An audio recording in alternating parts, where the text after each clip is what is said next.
পুনৰ আপোনালোকৰ মাজলৈ বিহুৰ প্ৰশ্ন উত্তৰ লৈ আহিছোঁ। সেয়ে প্ৰশ্ন উত্তৰসমূহ আপোনালোকে ভালদৰে মন দি শুনিব। বিশেষকৈ বিহুৱতীসকলৰ সুবিধাৰ্থে এই প্ৰশ্ন উত্তৰসমূহ প্ৰস্তুত কৰি উলিওৱা হৈছে। অসমৰ তাঁতশালত বৈ উলিওৱা প্ৰতীকটো কি? উত্তৰটো হৈছে গামোচা, আমাৰ অসমীয়াৰ স্বাভিমান। মিচিংসকলে গগনাক কি বুলি কয়? দ্বিতীয় প্ৰশ্নটিৰ উত্তৰ হৈছে গুংগাং। তৃতীয় প্ৰশ্নটি হৈছে কপৌ ফুলৰ দুটা উপকাৰিতা কোৱা।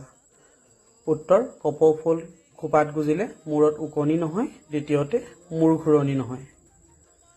চতুৰ্থ প্ৰশ্নটি হৈছে কি গছত ফুলা কপৌ ফুলৰ আয়ুস বেছি? ধন্যবাদ। উত্তৰটো কঁঠাল গছত। পঞ্চম প্ৰশ্নটি হৈছে ৰঙালী বিহু বা বহাগ বিহুৱে কিহৰ আগমনৰ সূচনা কৰে?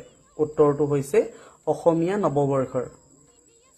ষষ্ঠ প্ৰশ্নটি হৈছে বিহুত বিহুৱতীগৰাকীয়ে হাতত লোৱা জেতুকাৰ ৰঙে কি বুজায়?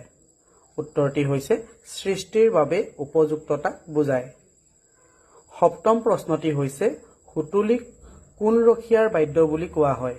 উত্তৰটি হৈছে গৰু ৰখীয়াৰ।